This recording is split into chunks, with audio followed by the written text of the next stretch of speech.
நம்ம கற்றுக் கொடுத்துருக்குறோமா? ஆசிரியரை மதிப்பதற்கு. அன்னைக்கெல்லாம் ஆசிரியர் நம்ம பிள்ளைங்க மேல ஒரு கம்ப்ளைண்ட் பண்ணாங்கன்னா நம்ம அம்மா அப்பா கை கட்டி பணிஞ்சு, அப்படியா நான் என்னன்னு கேட்குறேன் அப்படிம்பாங்க.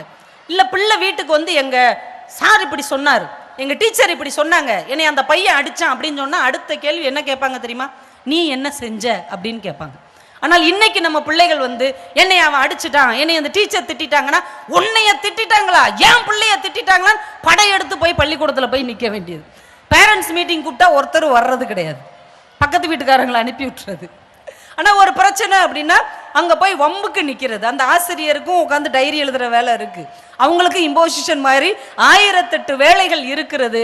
நாமளும் போய் அவங்க மேலே டார்ச்சரை கொடுக்குறோம். ஆனால் ஆசிரியர் என்பவர்களுக்கு நம்மை காட்டிலும் ஒரு தகுதி அதிகமாக இருக்கிறது.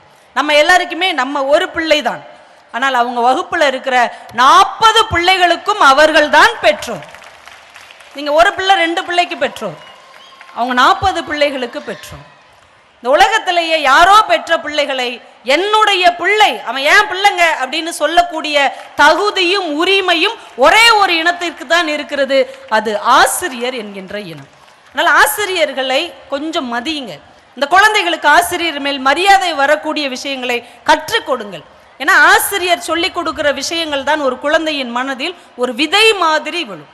ஆசிரியர்கள் அவ்வளவு சாதாரணமானவர்கள் கிடையாது. நீங்கள் நம்ம வீட்டில் குழந்தைங்க வளரும் போது பாருங்கள், சின்ன குழந்தைங்களா இருக்கும்போது அவங்க செப்பு சாமான் வச்சு விளையாடுவாங்க, மண்ணில் வீடு கட்டி விளையாடுவாங்க. ஆனால் என்றைக்கு பள்ளிக்கூடத்துக்கு போயிட்டு வருகிறார்களோ வந்து கொஞ்ச நாளில் நம்ம பிள்ளைகள் தேர்ந்தெடுக்கிற விளையாட்டு எது? டீச்சர் விளையாட்டு.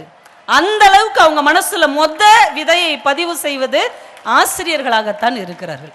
ஆனால் ஆசிரியர்களை பற்றிய நல்ல விஷயங்களை, நல்ல நம்பிக்கைகளை குழந்தைகளுக்கு கற்றுக் கொடுங்கள். நம்ம குழந்தைகளை பற்றி சில குறைகள் இருந்தால் அவங்க கிட்ட போய் மனசு விட்டு பேசுங்க.